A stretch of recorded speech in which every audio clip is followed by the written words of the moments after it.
नमस्कार साथियों, कल रथ यात्रा है। सभी को रथ यात्रा की शुभकामनाएं। भगवान आपके घर में सुख, शांति, समृद्धि, खुशहाली दे।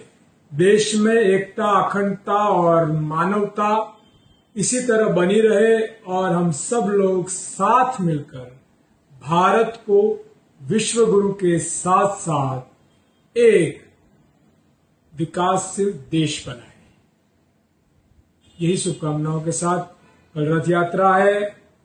सब लोग साथ में मिलजुल कर रथ यात्रा भगवान जगन्नाथ जी को याद करते हुए हम सब लोग भगवान से प्रार्थना करें कि आओ हम सबको एक ऐसा आशीर्वाद दे जिसकी वजह से हमारे जीवन में सुख, शांति, समृद्धि और खुशहाली आए। और उसी की वजह से आज कल रथ यात्रा है। धर्म और भगवान की बात है और भगवान क्या नहीं जानते और क्या नहीं समझते। और जहां प्रभु है वहां डर कैसा, और जहां प्रभु है वहां आतंक कैसा, और जहां प्रभु है वहां युद्ध कैसा। और इसी के लिए आज हम धर्म, सत्ता और दंगाई पे चर्चा करने आए हैं साथियों। किस तरह से आज भारत देश में मैंने देखा कि राजनीति उस चरणों पर चली गई है, या राजनीति उस हद तक इतनी नीचे गिर चुकी है कि वो धर्म के आधारित पे राजनीति कर कर देश को कट्टरवाद पर ले जाए। आज भगवान जब खुद उनकी रथ यात्रा हो, प्रभु विराजमान हो, और राम या रहीम हर कोई के लिए एक समान है,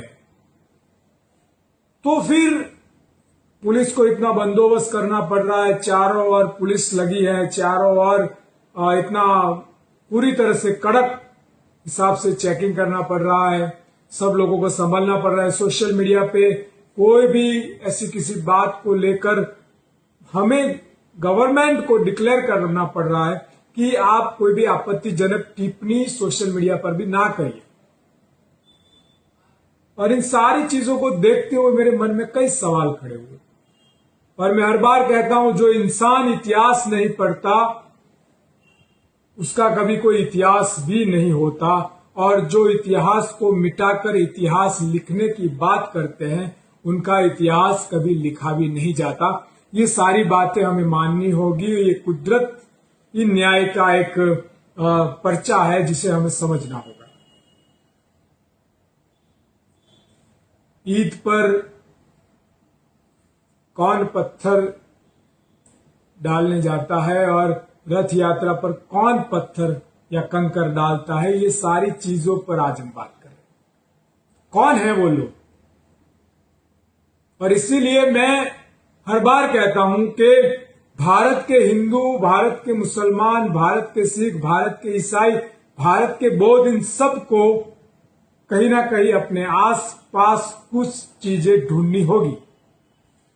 2024 का चुनाव आ रहा है। धार्मिक कट्टरता चारों ओर देश में कई चरम सीमाओं पर पहुंच गई है। हम देख सकते हैं, ये चाहे गुजरात हो या मध्य प्रदेश हो या उत्तर प्रदेश हो, आप जहां भी नजर डालेंगे देश में धार्मिक कट्टरवाद फैलाकर शासन करने की बात हो रही है। दोस्तों, आप जब भागवत कथा आपके घर कहलाते हैं तो उसमें एक अध्याय में रसखान की बात आती है, जिसे खुद प्रभु मिले, भगवान कृष्ण जी ने मिले, उनकी छतरी भी आज है। फिर राम की बात करते हैं तो उसमें सबरी जी के उन्होंने ऐठे बोर जो थे वो उन्होंने खाए। ये सारी चीजें हमें समझाती हैं कि मानव मानव में भेद नहीं है, धर्म धर्म में अंतर नहीं है। ना मुझे तुझसे कोई नफरत है, ना तुझे मुझसे कोई नफरत है। तो फिर ये नफरत आती कहां से? तो ये नफरत आती है सत्ता से। सत्ता और राजनीतिक की पहलू ही दंगाइयों को जन्म देते हैं।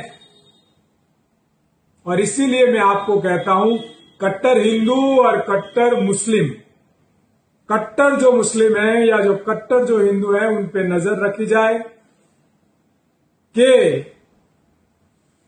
कहीं वो राजनीतिक अपने कुछ फायदे के लिए, अपने कुछ पदों के लिए या अपने कुछ पैसों के लिए तो ये नहीं कर रहे। राम जी की निकली सवारी और सवारी पे पत्थर मार जब होता है तो वो पत्थरा क्या कंकर अगले दिन से ही इकट्ठा किया जाता है या उसका प्लानिंग किया जाता है क्या? प्लानिंग तो राजनीतिक होता है।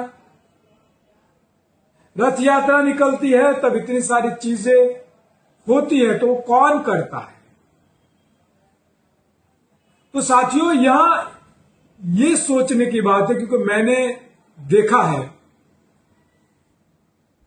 कि ये दंगे ना तो भारत का हिंदू करता है और ना ही भारत का मुसलमान करता है।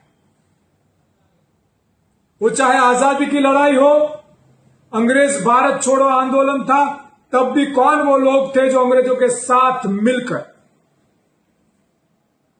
ये दंगे फसाद कर कर भारत को तोड़ने का काम करते थे। और उसके बाद भी बार बार जब भी इस देश में धार्मिक कट्टरवाद फैला तो उन किन लोगों की वजह से फैला, इसका इतिहास आपको पढ़ना होगा। और मैं इन सारी चीजों पर बात करता हूं। जब अभी फिल्म आई, जो रामायण में दिखाया गया, आपने देखा कैसी मानसिकता के ये वही लोग हैं, ये वही लोग हैं जो धर्म के नाम पर राजनीति करने वाले लोग, ये वही लोग हैं जो धर्म के नाम पर नफरत फैलाने वाले। राम मर्यादा पुरुषोत्तम,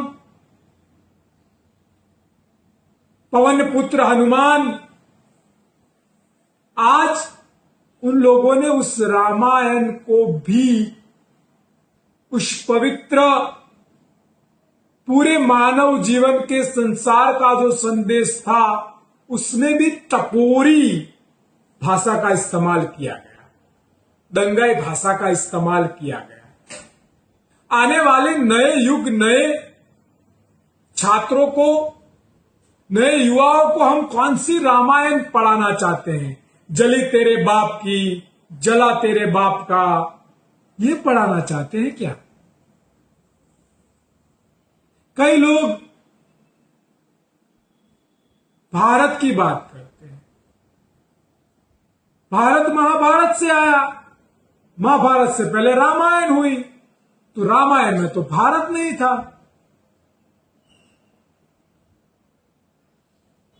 हमारा सनातन धर्म का नारा क्या बना था? धर्म की जय हो, अधर्म का नाश हो, प्राणियों में सद्भावना हो और विश्व का कल्याण हो। ये उस युगों की बात है जहां देश, प्रांत और भारत की सरहदें नहीं थी।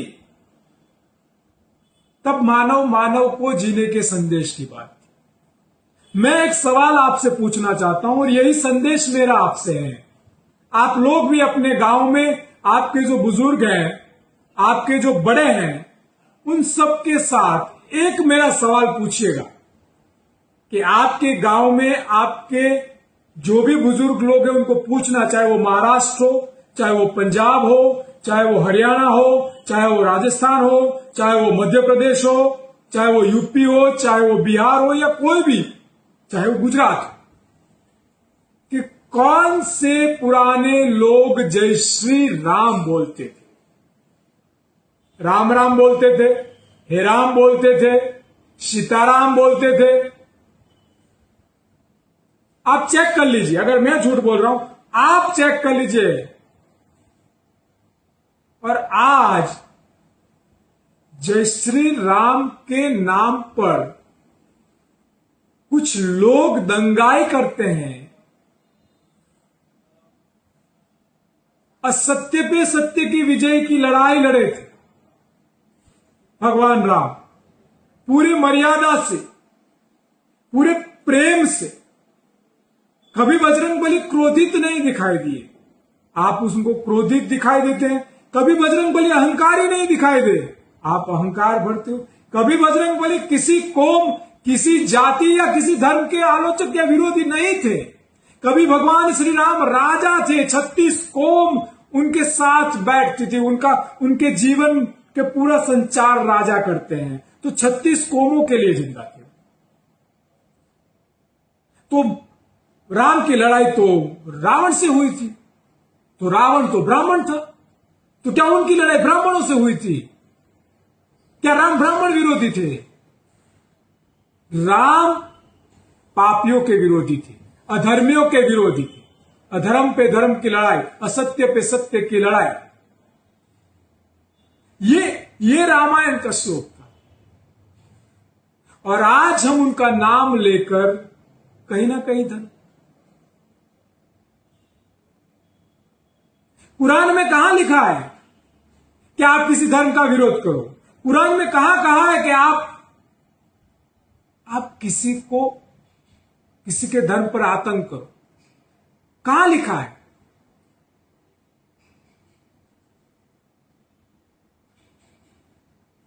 कुरान में तो मानव जीवन का सही मतलब आपको समझाया है। आपको ब्याज जो होता है वो भी लेने की मनाही की गई है, और मानव के लिए आपको समर्पित होने का संदेश है। कहां पथराव और दंगे करने की बात की है? तो कौन करता है ये राम के नाम पर, ये अल्लाह के नाम पर कौन दंगे करती है? वो लोग हैं जो न अल्लाह के हैं न वो राम के हैं, वो सिर्फ सत्ता के लालचू कुत्ते हैं। वो लोग ये काम कर रहे हैं, वो कट्टर लोग ये काम कर रहे हैं, और उनको ढूंढने की जिम्मेदारी हमारी और आपकी है साथियों। ये मेरी बात यही है।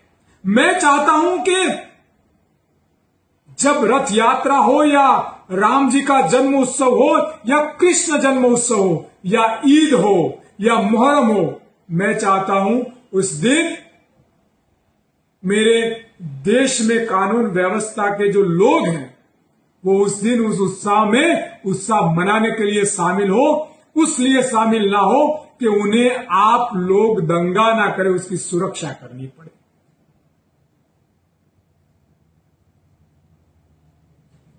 राम रहीम एक है। मानव जीवन ही नहीं रहेगा तो ये सारी चीजें कहां रहेगी? और आज भी हम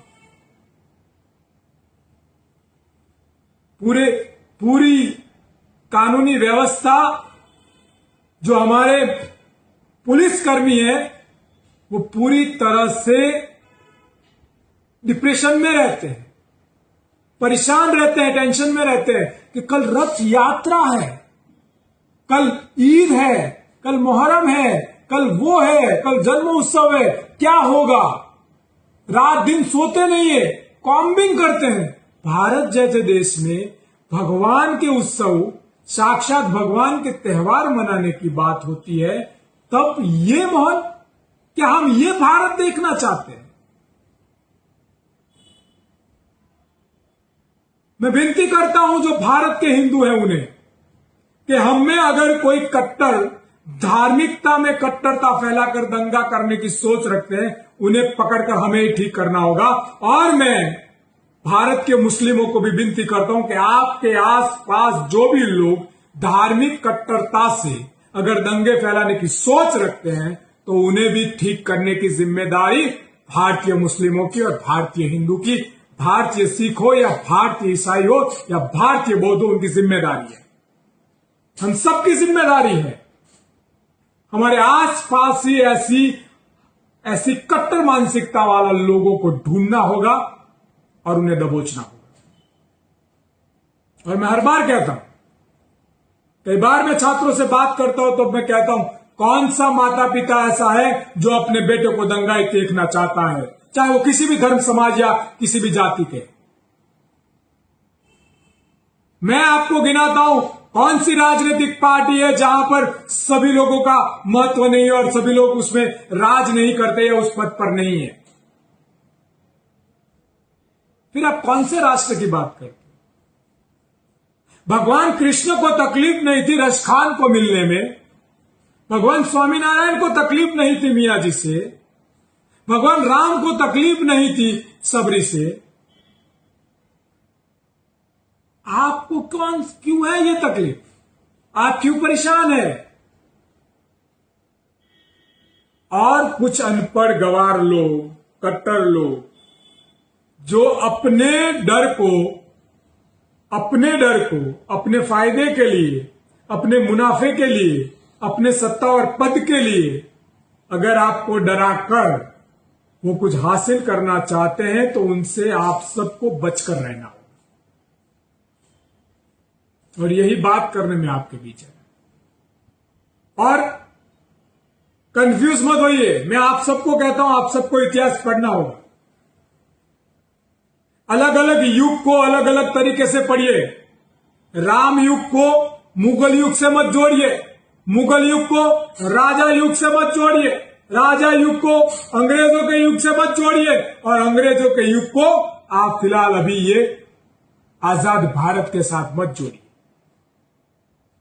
मैं देखता हूं कई गोदी मीडिया की डिबेट में, गोदी मीडिया जो बिकाऊ है, जो आने के समय में अपनी ही नस्लों को भुला देंगे कि कौन है वो। बात करते हैं आजाद भारत की और चले जाते हैं सीधे त्रेता युग में, रामायण में। रामायण का खत्म नहीं होता घुस जाते हैं महाभारत में, वहां से खत्म नहीं होता घुस जाते हैं मुगलों में। तो मुझे बताइए, शिवाजी के अंगरक्षक जो पठान थे, मैं कई बार कह चुका हूं फिर भी कहता हूं, उनके सलाहकार जो मुस्लिम थे, उनका विरोध शिवाजी को तो नहीं था। वो सामने लड़ने वाले मुगल साम्राज्य, मराठा साम्राज्य पे जो राज करने आने वाले थे, तो मराठा साम्राज्य में रहने वाले हिंदू, मुस्लिम, सिख, ईसाई जितने भी थे, उन सब ने मिलकर उससे मुकाबला किया। महाराणा प्रताप जी की बात करते हैं, महाराणा प्रताप के साथ तो उनके अंगरक्षक मुस्लिम थे, 14,000 सैनिक आदिवासी थे। हल्दी घाटी में युद्ध हुआ, उनके सामने तो कौन लड़ा? मानसी लड़े, अकबर नहीं लड़ा। तो वो किसकी लड़ाई थी? मेवाड़ा साम्राज्य की लड़ाई थी, और उसको मानसी हड़पा कर अकबर के साथ मिलकर हमला किया। उससे भी मुंह तोड़ जवाब 36 कौमों ने दिया। इतिहास तो आप पढ़ते नहीं हो, और आपको भारत का इतिहास भी पढ़ना होगा। भारत छोड़ो आंदोलन में कौन कौन अंग्रेजों के साथ था, पढ़िए। और थे तो क्यों थे? क्या वो दलाली करते थे? कौन था वो जूना? कौन था वो गोडसे? कौन था वो सावरकर? कौन थे वो लोग जो अलग हिंदू राष्ट्र और अलग मुस्लिम राष्ट्र के नाम पर लड़वाते थे लोगों का, खून बहाते थे, और खून बहाने के बाद साथ में मिलकर सरकार बनाते थे? मतलब मैं कहना चाहता हूं, सीधा समझ लीजिए, कट्टर मुस्लिम और कट्टर हिंदू, ये जो भी लोग हैं सत्ता के लिए जो लड़वाते हैं, वो पीछे, पर्दे के पीछे एक ही है। पर्दे के पीछे दोनों एक ही है। पर्दे से निकलते हैं अलग अलग मुख लेकर, और वो आकर आप में धार्मिक नफरत फैलाते हैं और जाकर गद्दी पे बैठने की बात करते हैं। बात इतनी सी है, और उसको आपको पढ़ना होगा। और भारत को कोई गुलाम नहीं बना सकता। ना अंग्रेज बना सके थे, ना मुगल बना सके थे। भारत को गुलाम बनाना नामुमकिन है। मतलब जो लोग कहते हैं मैं हूं तो ही आप हो, तो 30 साल से आप गुजरात में हो तो भी ये हाल है। और मोहब्बत से ही इंसानियत बचती है, और इंसानियत से ही देश बचता है, और देश बचता है तभी वो विश्व गुरु बनता है। आतंक, लड़ाई, नफरत से कभी ना इंसानियत बचेगी, और इंसानियत नहीं बचेगी तो साथियों देश भी नहीं बचेगा। इसीलिए मैं, कल रथ यात्रा है, भगवान जगन्नाथ जी से हाथ जोड़कर आने वाले दिनों में देवों के देव महादेव शिव जी भी, उनका भी त्योहार आएगा, ईद भी आएगी।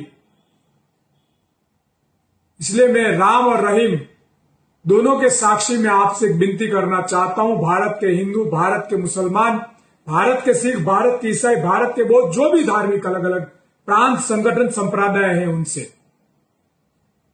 कि इंसानियत को देखिए, भाईचारे को देखिए, मानवता, एकता, अखंडता और प्यार का भारत बनाइए।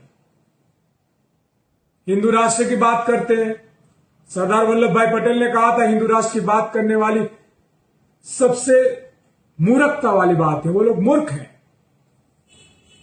अगर जो सरदार पटेल की बात सुनने वाले लोग हैं, जो सरदार पटेल से प्यार करते हैं, उनसे मैं पूछना चाहता हूं कि जो सरदार पटेल ही हिंदू राष्ट्र में नहीं मानते थे, तो आप उसमें क्या कहना चाहते हैं? सरदार पटेल गलत थे। बाबा साहब आंबेडकर इसमें भरोसा नहीं करते थे, महात्मा गांधी नहीं करते थे, सुभाष चंद्र बोस नहीं करते थे, भगत सिंह नहीं करते थे। और हर एक चीज को अलग देखना होगा। मुगल और राजाओं की लड़ाई को अलग देखना होगा और अंग्रेजों और भारत के राजा और योद्धाओं की लड़ाई को भी अलग देखना होगा। मैं कहता हूं कि रानी लक्ष्मीबाई जी को याद करते हैं, उसी वक्त टीपू सुल्तान को भी याद करना जरूरी है, और भगत सिंह को याद करते हैं तो अशफाक उल्लाह खान को भी याद करने की जरूरत है। और मैं ये बात इसलिए रखता हूं, हम अलग अलग कार्यक्रम लोगों के बीच में, युवाओं के बीच में जाकर ये बात करते हैं, और सोशल मीडिया पर भी हम ये बात इस प्लेटफॉर्म से इसलिए करते हैं कि जो भी साथी समझना चाहता है वो इस बात को समझे। और मैं आज इस सोशल मीडिया से डिक्लेयर करता हूं, आप कह रहे हैं हिंदू राष्ट्र, चलो मैं आपके साथ हूं। कौन सा हिंदू राष्ट्र बनाना चाहते हैं? मैं भी आपके साथ हूं, चलो साथ मिलकर हम बनाते हैं हिंदू राष्ट्र, मैं भी आपके साथ। पर क्या हिंदू राष्ट्र में हिंदुओं की पढ़ाई में डोनेशन बंद होगा? क्या हिंदू राष्ट्र में गरीब मेरे हिंदू लड़कों को फी माफ होगी? क्या हिंदू राष्ट्र में अस्पताल का बिल माफ होगा? क्या हिंदू राष्ट्र में राशन की कीमतें कम होगी? क्या हिंदू राष्ट्र में जितनी भी हिंदुओं की कंपनी, फैक्ट्रीज हैं, वहां पर हिंदू लड़के जो बेरोजगार हैं उनको नौकरी मिलेगी? सारी चीजें लेकर आइए आप।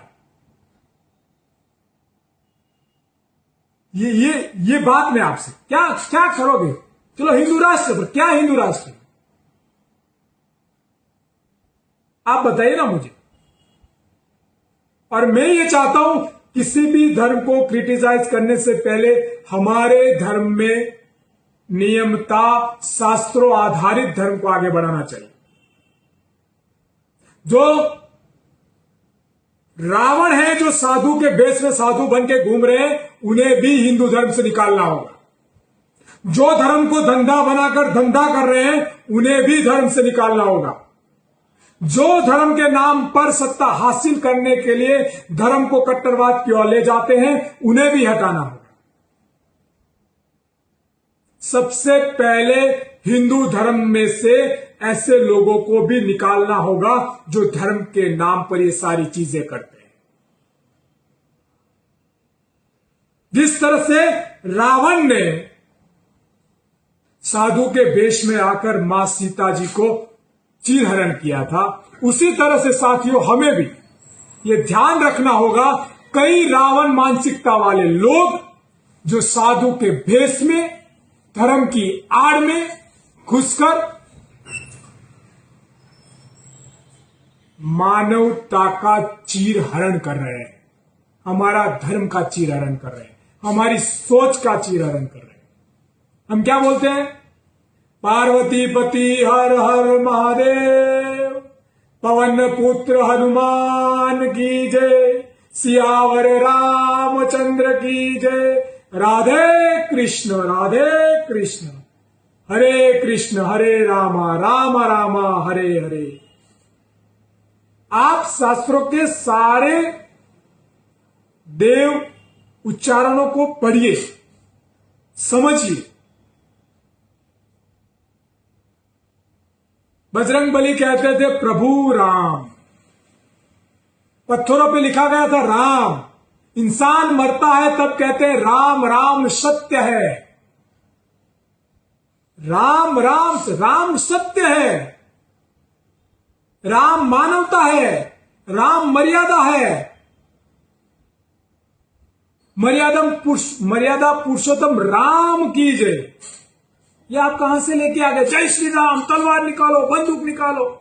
भाई मैं पूछना चाहता हूं एक सिंपल सवाल आपसे, जितने पूछे उसमें एक और पूछता हूं। आपके घर पर आपकी माताजी की, आपके पिताजी की, आपके बच्चे की, आपके किसी के भी लोगों का जन्मदिन हो, या उस दिन आपके घर में किसी भी नए मेहमान का जन्म हुआ, ठीक है ना, तो मैं आपके घर या आप किसी के घर क्या लेके जाएंगे? मिठाई लेकर जाएंगे, गुलदस्ता लेकर जाएंगे, अभी तो केक का सिस्टम चल रहा है, केक लेकर जाएंगे, कुछ गिफ्ट लेकर जाएंगे। पहली बार देख रहा हूं राम जी का जन्म उत्सव है और लाठियां, तलवारें, डंडल, ऐसा कौन करता है? मैंने जब तक शास्त्र पढ़े ये राक्षस मानसिकता है। अरे भगवान राम का जन्म हुआ है, हमारे प्रभु का जन्म हुआ है, सत्य का जन्म हुआ है, मानवता का, और अगर उसका उत्सव उठाना है, चलिए। और आप कहते हैं निकलते, आप जहां से कहते हैं वहां से हम निकलते हैं, और वो भी राम को उत्सव में साथ आएंगे, वो भी राम के उत्सव में मिठाइयां बांटेंगे। क्यों नहीं बांटेंगे? शुरुआत तो कीजिए। और मैं भी कहता हूं भाई, रमजान हो या ईद हो, आप जिस चांद की पूजा करते हैं, जिस चांद को देखकर आप इबादत करते हैं, वो चांद शिव के सिर पर रहता है।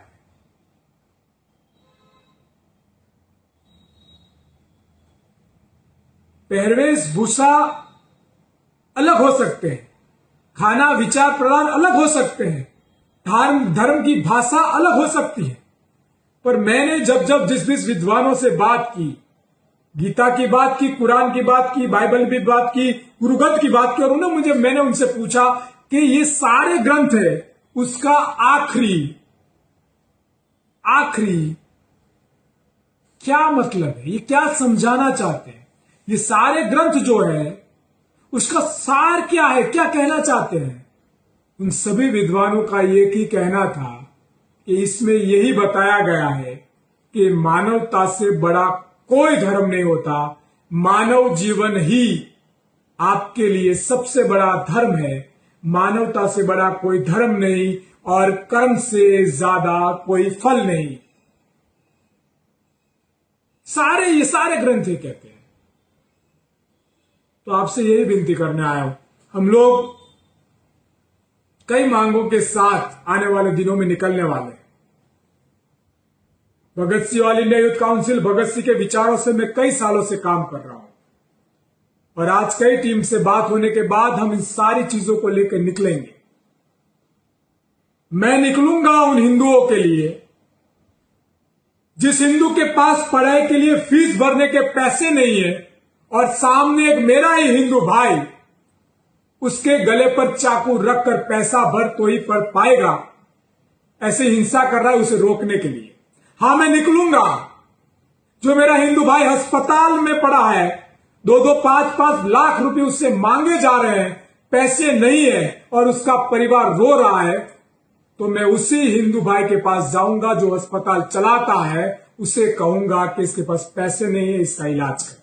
मैं जाऊंगा उस हिंदू भाई के लिए जो 2 वक्त की रोटी उसके पास नहीं है और वो रो रहा है, और मैं उस हिंदू भाई के पास जाऊंगा जिसके पास रोटी है पर उसे दे नहीं रहा है, उसे दिलवाने के लिए जाऊंगा। मैं जाऊंगा। मैं हिंदू हूं, पर मैं वो हिंदू हूं जो अपना सनातन कर्तव्य जानता हूं। मेरा धर्म सनातन है, मेरी संस्कृति हिंदी है, और ये हिंदुत्व मैं करूंगा। मैं जाऊंगा उन युवाओं के साथ जिन्हें मैं हिंदू धर्म की संस्कृति की बात करूंगा, जिन्हें मैं हिंदू धर्म के शास्त्रों की बात करूंगा, और जिन्हें मैं हिंदू धर्म के शस्त्रों की भी बात करूंगा। मैं जाऊंगा। और मैं चाहता हूं जो भी सच्चे हिंदू भारतीय वो मुझसे जुड़े। आइए साथ मिलकर सर पे तिलक, मस्तक पे चोटी और जनेऊ धारण करके मैं हिंदू शास्त्रों का सम्मान के साथ सनातन हिंदू धर्म का नारा सिखाने जाऊंगा, मानवता को बचाने जाऊंगा, प्रेम, एकता, अखंडता को बचाने जाऊंगा। और तांडव भी सिखाऊंगा, पर तांडव किसी धर्म, किसी जाति और किसी पंथ के आधार पर नहीं होगा। जो असत्य है, जो बुरा है, जो पापी है, उसके सामने शास्त्र और शस्त्र लेकर लड़ने की भी बात करता हूं मैं, पर उसके लिए किसी धर्म, किसी जाति और किसी प्रांत को टारगेट करना, वो मैं समझता हूं वो रावण और राक्षस की मानसिकता है। उससे हमें बाहर निकलना होगा। यही बात लेकर आया था। और आज मैं फिर से विनती करता हूं, मैं आशा रखता हूं कल रथ यात्रा है, आने वाले दिनों में भी कई अलग अलग धर्मों के त्यौहार आएंगे, महोत्सव आएंगे।